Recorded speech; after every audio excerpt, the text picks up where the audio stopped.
25th October 1978, cinema changed forever when a small independent horror feature was released and the Boogeyman himself was set free upon audiences with a lasting and terrifying effect.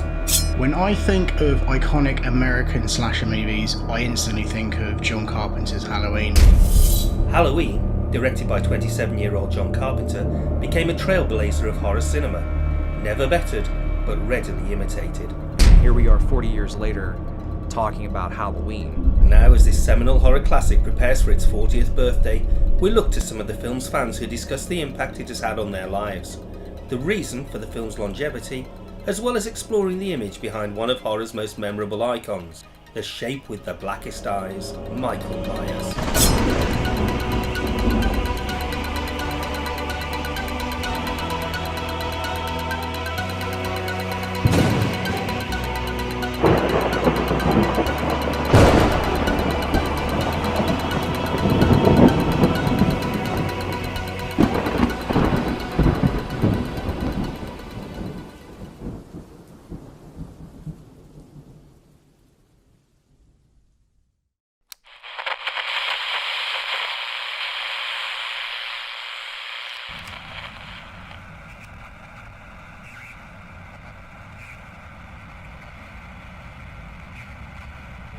Town, and yes, all you monsters and ghouls, it's the eve of Halloween itself here in Russellville.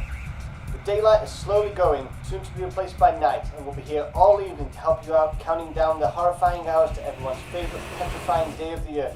No, not Christmas, Halloween.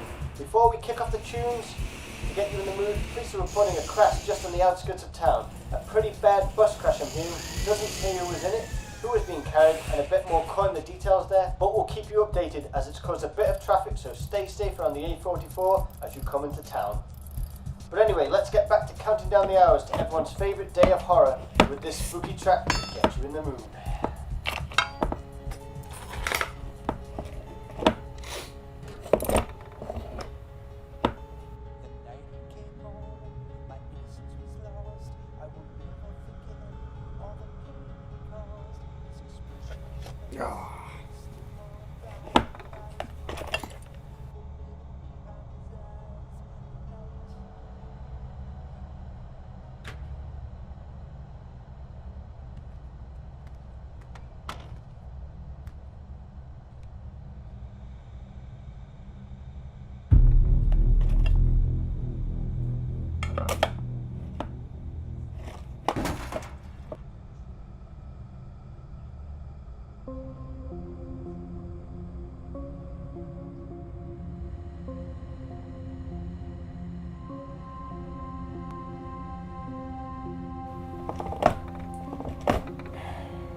Halloween was only John Carpenter's third feature film.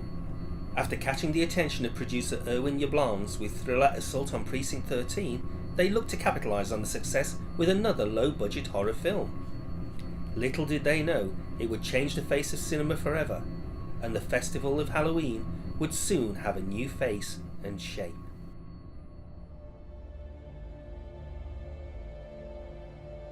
His filmmaking has single-handedly influenced me as a filmmaker more than any other out there. John Carpenter is the type of filmmaker that you strive to be.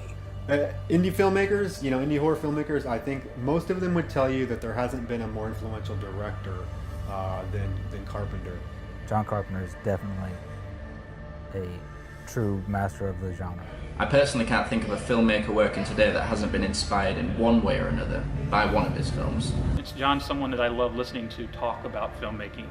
He's one of my favorite directors to really hear him break things down and talk about the genre, talk about the art and the craft. I have a huge respect for him as a filmmaker and as an artist.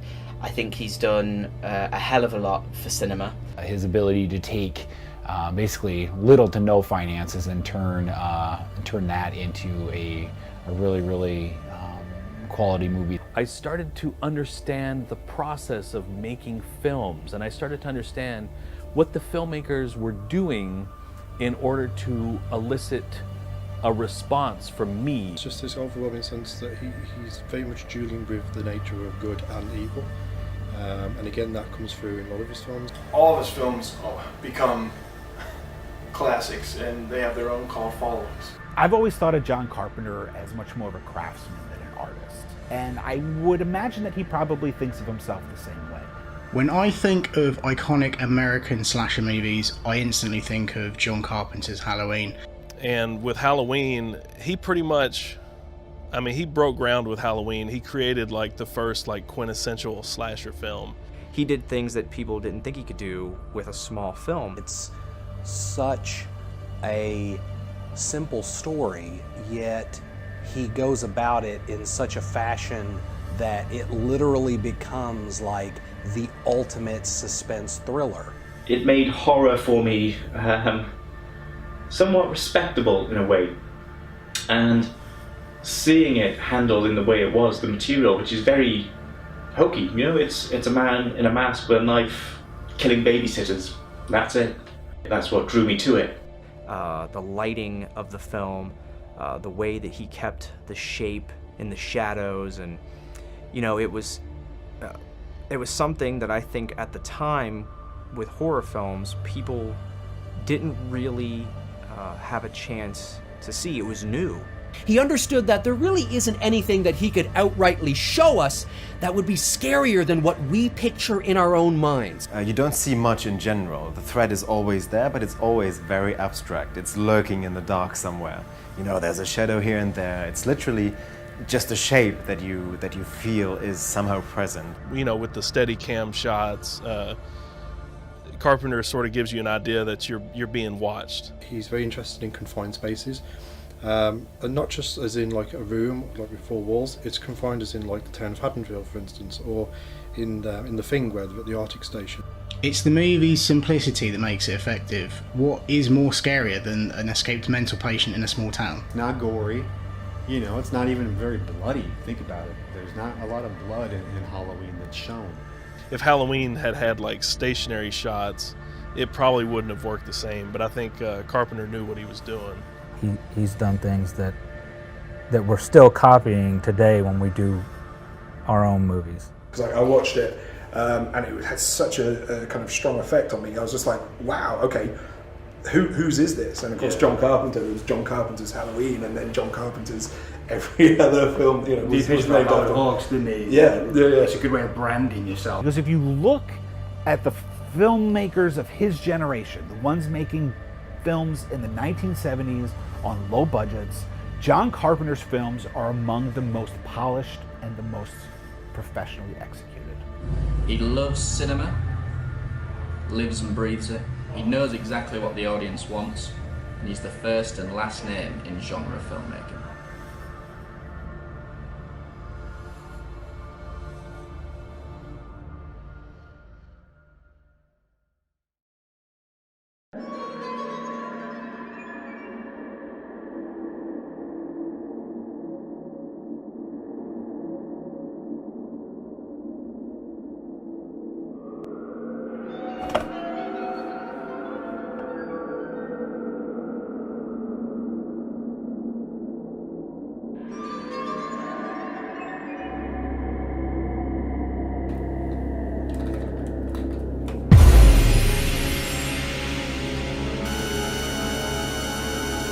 Hello?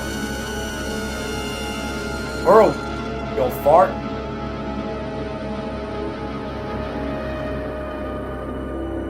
Take your Halloween prank shit elsewhere.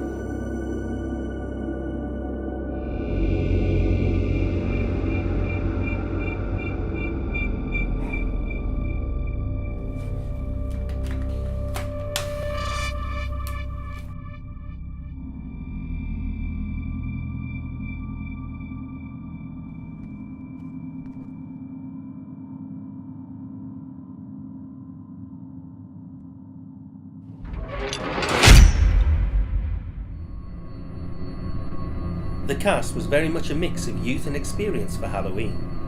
On one side you had Charles Cyphers and Donald Pleasance.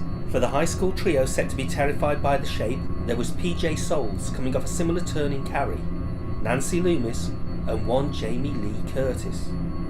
It was Curtis' first film role, cementing not only the archetype final girl persona, but also initiating what she and others would become known as in the 1980s and beyond, the Scream Queen. With Halloween, the film's set in suburban America. The teens in peril are not in some abandoned farmhouse somewhere. They're not in a Winnebago out of gas in the middle of nowhere. They're in the same kind of suburban neighborhoods that many of us grew up in. It made me care about the characters in a way that loads of slashers that came afterwards didn't manage to capture. You know, it was like, fuck Kevin Bacon. I really couldn't care if he died or not. But Jamie Lee Curtis and those other kids, I was genuinely kind of sad when they got killed.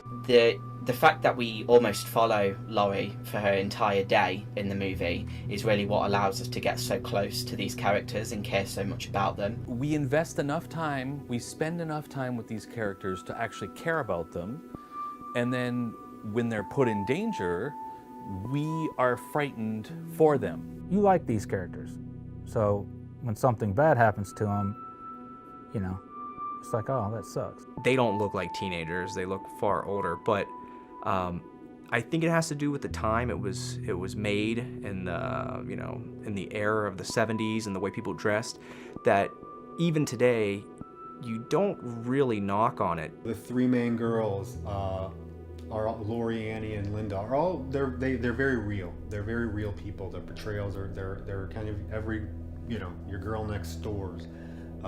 You can relate to them. Halloween created conventions for horror films that became almost cliche-like in later films. If you have sex, you're gonna die.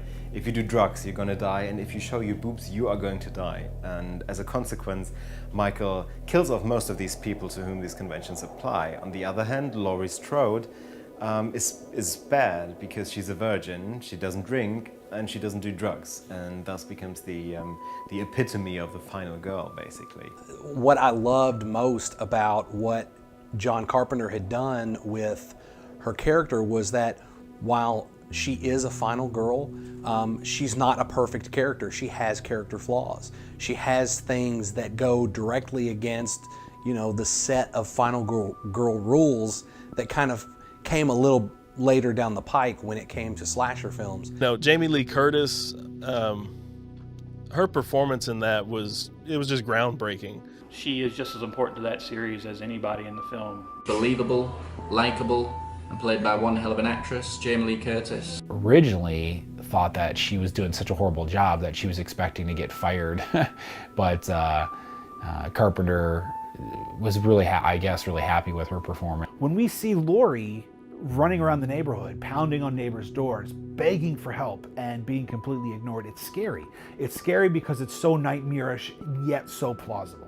Basically, when the shit hits the fan, and the Shape comes and destroys everything that she holds dear to her, you know, you are really sad, and at the end when she's crying and she's just gone through complete hell, you know, it's really traumatic to kind of watch, and it stays with you for a long time.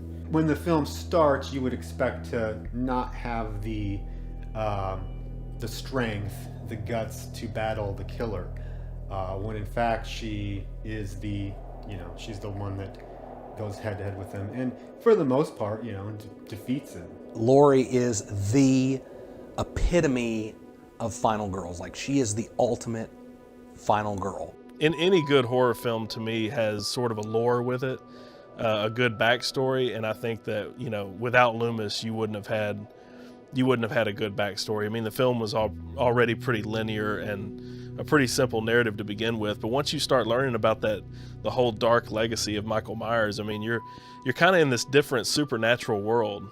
Donald Pleasance, I mean, he was the embodiment of the good guy. And I think that's a character that you see a lot in films today.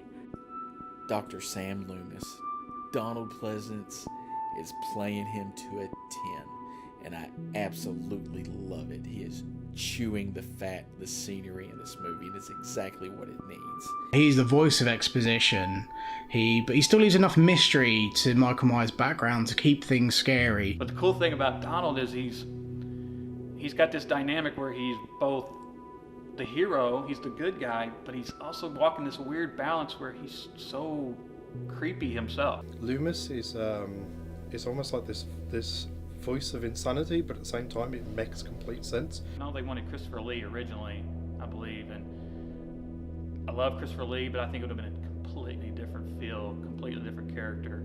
He really takes it upon himself in John McClane fashion to say, look, somebody has to stop this guy. Why is no one doing anything? And he really becomes an unwitting hero. He doesn't maybe necessarily want to do it, but somebody has to do it. And he knows Michael better than anyone else, so obviously who better to take down and become, arch nemesis of Michael Myers than Dr. Loomis. That's kind of what differentiates Halloween from the folks of Friday the 13th and Nightmare on Elm Street. To a certain extent, they sometimes have a recurring person who takes on the bad guy, but throughout the Halloween franchise, up until obviously sadly his death, Loomis was almost just as integral to the franchise than the Shape was. I think since Halloween, we almost expect to see this older, wise character be this kind of harbinger of doom. Dr. Loomis is the hero. He is, he's the one who knows what Michael Myers truly is. Jamie Lee Curtis and Donald Pleasence, it really managed to rise above all the other horror films that were coming out at the time. They say pressure is a good motivator. John Carpenter had the task of composing the soundtrack for Halloween, along with writing and directing the film. After initial rejections from distributors who viewed the movie without a completed score, Carpenter's simple yet sinister theme would eventually become the most famous horror film signature tune of all time. While the Boogeyman himself didn't speak, Halloween's theme added another dimension of terror to the proceedings, giving the infamous madman a metaphorical voice in the tale. When you talk about horror alone, I think it comes down to three. It's Jaws, it's Psycho, and it's Halloween. Technically, what John Carpenter is doing with the music in Halloween isn't a lot, but what he is doing is perfect. The guy basically saved Halloween with the score. One of the most memorable things about Halloween, definitely the score. I wanted to make synthesizer music because of John Carpenter in that film. The synthwave scene, for example, owes a lot of debt to John Carpenter. You can hear his creative influence in a lot of tracks, and he is the holy grail of the scene itself. I don't think you can find a more iconic song than the Halloween theme. The score to John Carpenter's Halloween is instantly recognizable, and it's probably more iconic than the characters or the film itself. The distributors weren't really interested in the film until the music was put on. When they watched it without music, it was kind of, and it is, if you turn it on, even though it's visually correct, it probably just didn't have the tension that it needed to have. Something you could play today, I think, for modern kids, and they probably haven't even seen the film, but they're probably terrified of that sound. It's simple, but it's insanely creepy at the same time. All you have to do is hear the first couple of chords of that score, and you can identify it right away. And the first thing that comes on is that music, and it draws you in immediately, and the pumpkin shows up and so forth. But that music it kind of embeds itself into your skull, and you can't stop hearing it. When he can kick that theme in, everything starts to elevate. It's the scariest part of the film. Something about the way John Carpenter played those tones, just menacing. We tend to focus so much on the iconic Halloween theme that we forget how amazing and wonderful all the other pieces of music are in the original Halloween. According to John Carpenter, he scored Halloween in just 3 days. And I think it's probably so effective because when it comes to music, Carpenter is the master of simplicity. And when it comes to horror film scores, the simplest scores are often the most effective and the most memorable. the music is the film to some degree. Like I don't know if you could have the fear of Michael Myers without that music. That's how important it plays a part in this movie. One of the most recognizable pieces of music that anybody's ever heard. It not only is the theme to the movie Halloween, it has become like the worldwide recognized theme to the entire season of Halloween. That was the one song that when it played, you knew to look over your shoulder because Michael Myers was going to be someplace.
Before Jason and Freddy Krueger, there was Michael Myers, the archetypal silent assassin.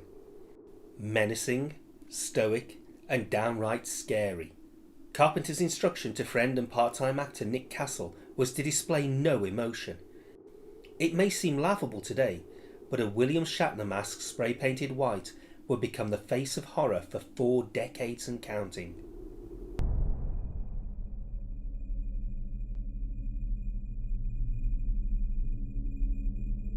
There's no reasoning to it, it's just a man in a white mask, and there's nothing in that mask, and you project all your fears into that mask. I think the lack of dialogue is what made him so terrifying. The reason why we are afraid of the dark. People love him for the same reason we love roller coasters, because we like things that scare us. Michael Myers is the greatest villain of all time. Screw Darth Vader, screw the Terminator, it's this guy right here. He was the absence of character, the absence of motive, right? You weren't quite sure why he was doing what he was doing, and that was far scarier. In his monologue about Michael Myers to Sheriff Brackett, Loomis describes that Michael has a blank, pale, emotionless face with the blackest eyes. And if we go with this notion of that the eyes are the windows to the soul, the fact that for the majority of the film, we don't see Myers' eyes. All we see are these black holes where his eyes should be, is basically signifying to the audience that Myers has no soul. When you see him standing there silhouetted, or when Dean Cundy brings up a light slowly over his face, or when he rises up into frame, forget about it. Absolutely terrifying. You know this guy's pure evil because your own psychologist is trying to kill you. There's no way back for you. You cannot. All your sessions are done. You're absolutely naffed. Trying to gonna shoot you in the head. He is completely shrouded in mystery.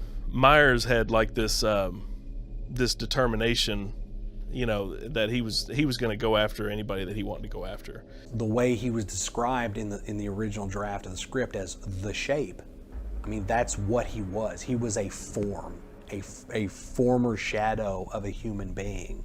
The character of the Shape also reminds me of Yul Brynner from the movie Westworld. How he's just this unstoppable force. He's this killing machine. In the film, he just keeps coming. And the first thing or the last thing you're probably going to say is that mask. The mask in Halloween is extremely important, and it's quite symbolic too. It's very plain, blank-faced, emotionless. It's kind of a void. It completely strips away any form of identity or any way that you would be able to tell who Michael Myers might be in a crowd of people or standing on your street. And I think that's what makes it so terrifying for audiences, is the fact that it could be anyone and you would be none the wiser. It's so simple, but when you see that mask, particularly in the right lighting, it's really creepy. The story goes is that they had two options, and one was, like Willie the Clown, and the other one was Star Trek. To go, hey, what do you think about this? And we'll paint something up, and then paint another thing, and it's, it's that, and then to come up with the final product being what the shape looks like. That is an incredible accident to have, and it be a icon that will live on forever. You see such a hideous looking shape, pardon the pun, in the most common of everyday kind of scenarios, so in your neighbourhood, outside your bedroom window, in the garden, at your school, all these places that you think are safe, and yet this kind of grotesque looking, yet mute and somewhat sinister figure is invading all these places. He is a child that has just murdered his sister and is standing on the sidewalk with his parents. And you're left with this opening of, oh my God. Michael evolves from this small boy who killed his sister on Halloween night into this big, unkillable incarnation of this childhood myth, the Boogeyman. And he's not a rampant freak slasher like Leatherface was or Jason would be afterwards.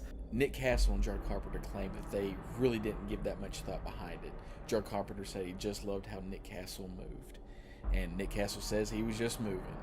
Well done, gentlemen, because that is one of the scariest images that's ever been put to film. The kind of the slow and steady, silent, stalking that he does. I think it's really interesting, though we know the character's name in Halloween, Michael Myers, that again he's referred to in the credits and still today as the Shape. He's a faceless embodiment of death. He lurks in the shadows. He really is an unstoppable killing machine. Carpenter really tapped into what scares us the most, and I think that's not knowing who people are truly, and that's perfectly exemplified with The Shape. From the way he stood to the way he walked and the tilting of the head and just everything about his demeanor within the confines of the first Halloween film was just absolutely bone-chilling. The ever terrifying head tilt as he's listening or thinking about what you're saying or what he's going to do, and you have no idea what his reaction will be. There's no reasoning to it. It's just a man in a white mask, and there's nothing in that mask, and you project all your fears into that mask. To me, a killer seemingly without motive is the most frightening of all, because there's no pattern. He can strike at any time. What makes Michael so different from all these killers is that he's a very self-controlled killer. He's very subtle even, lurking in the shadows. And he enjoys watching people. He takes pleasure in scaring them before he kills them. And he chooses a very specific moment for his victims to die. If you watch the movie, every one of his victims could have been killed at a much earlier stage in the film, but he waits. He waits until the moment is right for him, and he's taking pleasure in it. He's basically the gourmet of all killers. And she starts singing the song, I wish I had you all alone, just the two of us. It's like she's calling for him, it's like there's this subconscious desire to have a man, and it's like The Shape picks up on that. Something that will stop at nothing to get what he's after. I don't think anybody else, other than Freddy Krueger, can have that kind of stance and be lit like that. When we finally see Michael Myers unmasked at the end of the movie, he's just some dude. He's just an average guy wearing a mask, but he possesses these supernatural powers. He is the Boogeyman. Probably the greatest horror icon that ever hit the screen. I don't think there's any other character that is actually known for a holiday. That's why his kind of image has stayed with audiences for so many years. I mean, what, 40 years now we're talking, and yet that image is still effective even to this day. And regularly every Halloween I put this up in the window and stuff, and it scares the shit out of me when we're walking past. One woman actually fell off the curb one of the years because she just saw him there, like in the window staring at her. So 40 years later, this still has the power to creep everybody out. Yeah, The Shape, amazing. Next.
Although Carpenter and Deborah Hill thought they'd created a one-off, Hollywood had other ideas, and little did they know Halloween would become one of the most copied films of all time, coining the slasher film genre and a craze that would carry on into the early 80s before dying a death with mixed results. The slasher film was essentially a body count film.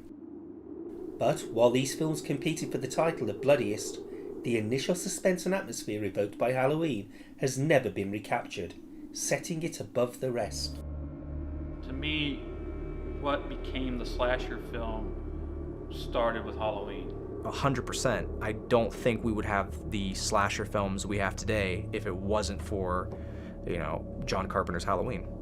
Halloween really kind of defined the genre. Halloween has inspired decades of horror movies and calendar-based slashers such as Prom Night, Friday the 13th, April Fool's Day, Happy Birthday to Me, My Bloody Valentine, Graduation Day, The Burning, The Boogeyman and more. All of this was developed and put in front of us with Halloween, and I think that's what makes the film so groundbreaking. So it's kind of ironic that it started the slasher films, but it wasn't the most bloodiest. It kind of didn't start that little bit. All these films kind of added onto this, and additionally added buckets of blood all over the show. Halloween started this love for horror films, for this slasher genre, and I don't know what it is. I can't explain it. It's just something that I love.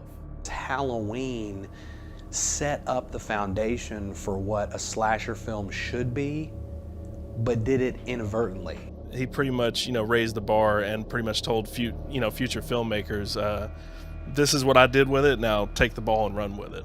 I don't really consider Halloween 78 to be a slasher film. I mean, I know it's considered a slasher movie, but for me it's always been this psychological mystery horror because of how important that psychological component is to the overall success of that movie. It's so scary and horrific, but to me the slasher films are really a little more blood and guts, and there's hardly any blood in Halloween and no guts at all. A $300,000 movie was now making millions of dollars. All the other production companies were looking at this and saying, well, how can we cash in on that? Halloween created conventions for horror films that became almost cliche-like in later films. If you have sex, you're gonna die. If you do drugs, you're gonna die. And if you show your boobs, you are going to die. It seems like people kind of rushed, other filmmakers rushed and went, right, well, we need a serial killer. That woman's really good, she's a final girl, let's use that as something, and if she doesn't have sex, she'll survive, she's a final girl. Everybody who does have sex will bludge them in some way. And then kind of missed the point of Halloween in a sense, where it was more about the suspense. You start with that backstory with the urban legend. You have the guy come back, you know, and he's wearing the mask, he's got the knife, whatever it is, and you've got the final girl. Every kind of slasher movie after that has, you know, a final girl, there's some element of Laurie Strode in the final girl. The other slasher films that came after it, while they tried to mimic the success of Halloween, Halloween was not manufactured to be the slasher film. Halloween was really the one that broke out of the kind of the indie horror or indie scene and really became a sensation. It was made for very little money, and then it exploded onto the scene, and it really took you know, the cinema by storm.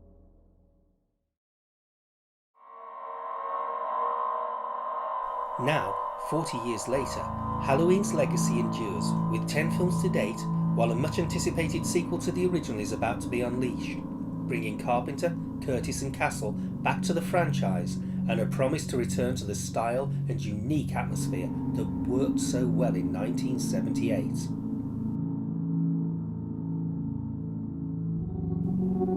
But what does Halloween mean to today's generation of filmmakers?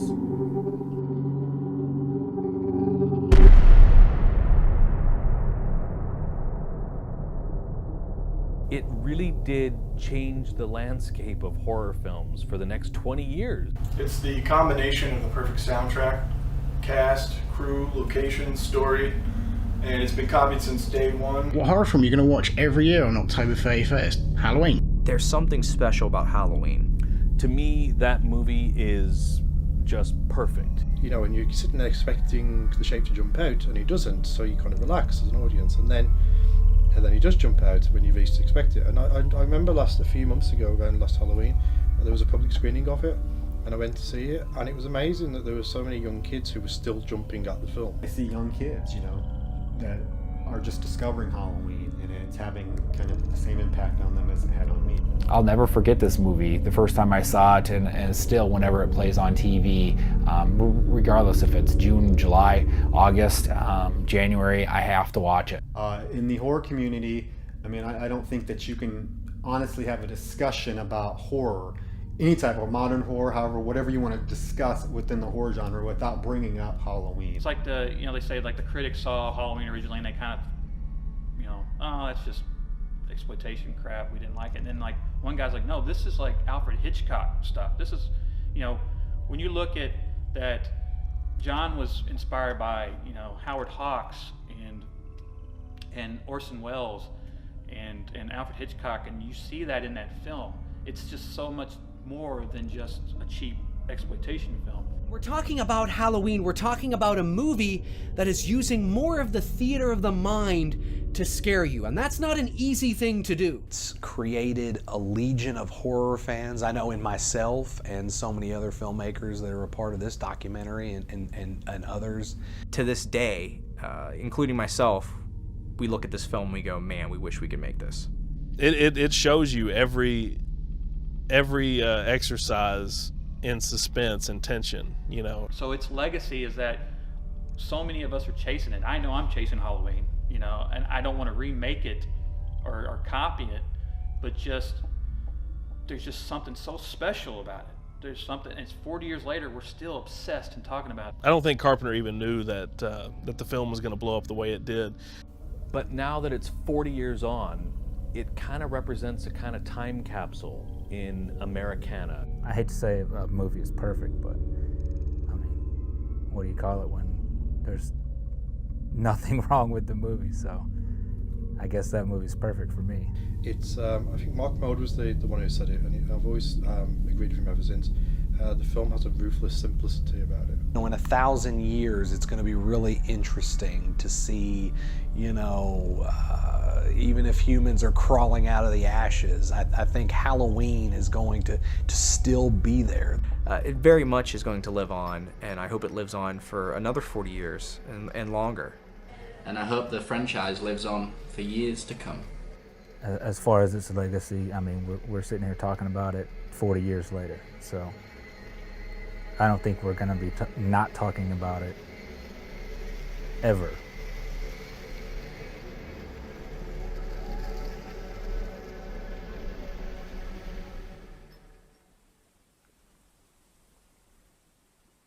After 40 years of terror, it seems that the original Halloween has lost none of its power over audiences.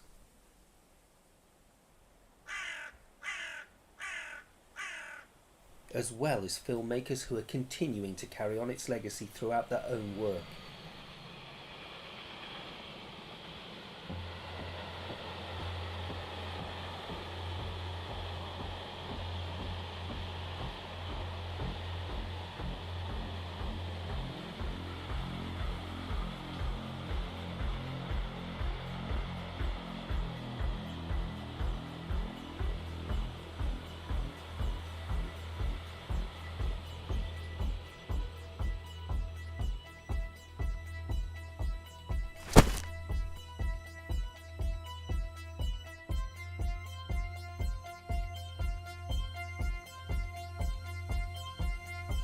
The enduring figure of Michael Myers simultaneously continues to fascinate as well as horrify. A shapeless entity that preys on us from the shadows, the ultimate trick-or-treater. Always making sure that this Halloween could very well be your last.